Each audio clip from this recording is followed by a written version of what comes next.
But court has not adjourned yet. God is still speaking. Let's turn to Job chapter 42, verses 7 through 9.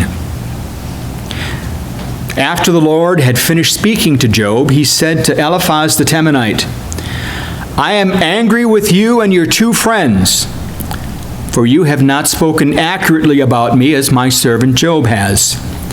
So take 7 bulls and 7 rams, and go to my servant Job, and offer a burnt offering for yourselves. My servant Job will pray for you, and I will accept his prayer on your behalf. I will not treat you as you deserve, for you have not spoken accurately about me as my servant Job has. So Eliphaz the Temanite, Bildad the Shuhite, and Zophar the Naamathite did as the Lord commanded them, and the Lord accepted Job's prayer. There is a lot packed into that one paragraph, but I think most readers miss the most important thing happening here. God has rendered his verdict. Did you miss it? What did God say to Satan, the accuser, in chapter 1? Have you noticed my servant Job? What does God say again to Satan, the accuser, in chapter 2? Have you noticed my servant Job? What does God say to Eliphaz the Temanite in chapter 42?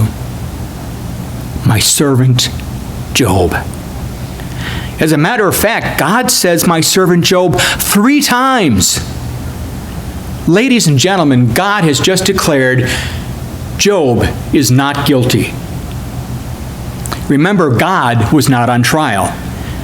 We can lose sight of that because there are 34 chapters in this book that revolve around questions of God's justice and whether Job had sinned. Those chapters of the book ask the question, is God good when our lives are not? But Satan's accusation was that Job's faith was fraudulent. Satan said to God, Job's faithfulness to you is only a response to your generosity and your protection. Take away everything he has and take away his health, and he will surely curse you. The verdict? Job was, and Job remains, God's servant. Did God find it necessary to intervene, to physically appear before Job and warn him that he was close to crossing the line? Yes. But God didn't do this just to win some heavenly wager with Satan. God did this because he loved Job. Job mattered to God. But if that's true, if Job mattered to God, then why did Job have to endure all this suffering? Well, first, and again have to say this, we cannot hold God accountable to our standards of right and wrong. As part of God's creation, God has sovereign rights over creation, and that includes Job, just like God has sovereign rights over each one of us. Second, I want us to consider that Job is a lesson for the rest of us. There's a reason that we know the story of Job. There's a reason why it's included in the Bible.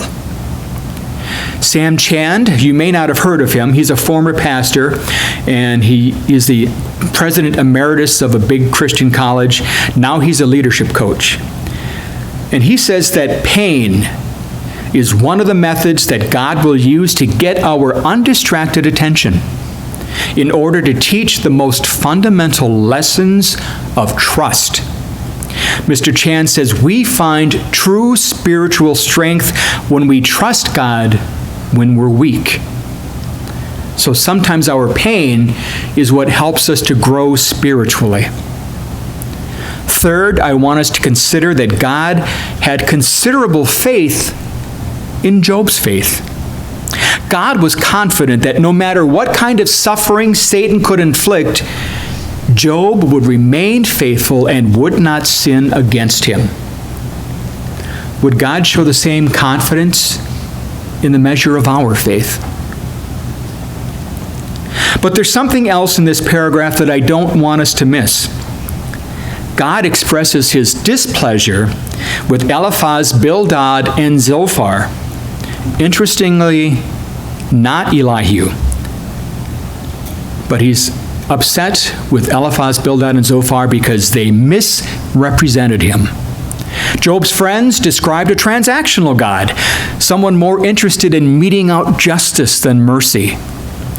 Perhaps they would have given a more accurate representation of God if they had offered to help Job regain his health and get out of the financial dumps. Job had just taken back his own rash words and he repented. So when he acknowledged God's omnipotence, when he admitted that he spoke in ignorance about God, God considered that as speaking accurately about him. Now God tells Job's friends to make burnt offerings and to have Job pray for them.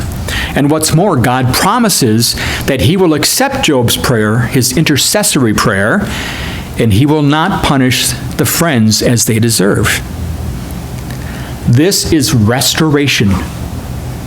Eliphaz, Bildad, and Zophar make peace with God through the burnt offering, but Job prays to God for mercy for his friends. Even though these are the same people that spent 34 chapters saying, Job, you must have done something. Surely you cheated widows and orphans. Surely you charged interest and robbed people.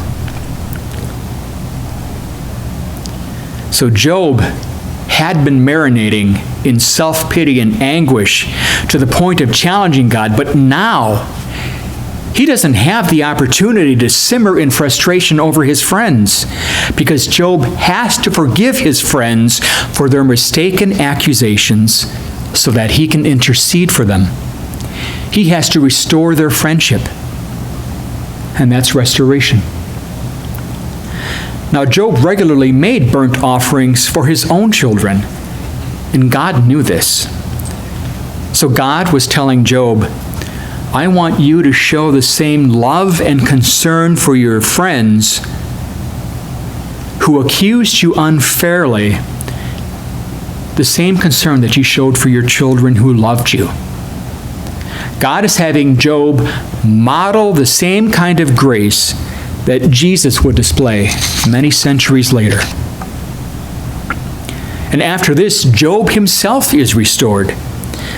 The text does not explicitly say that his skin condition was cured, but the fact that his friends and relatives came to feast with him in his home implies that he was no longer a social outcast. His friends and relatives also bring gifts of money and gold rings. And we read that Job receives twice as much wealth in the form of livestock as was taken from him in the first place.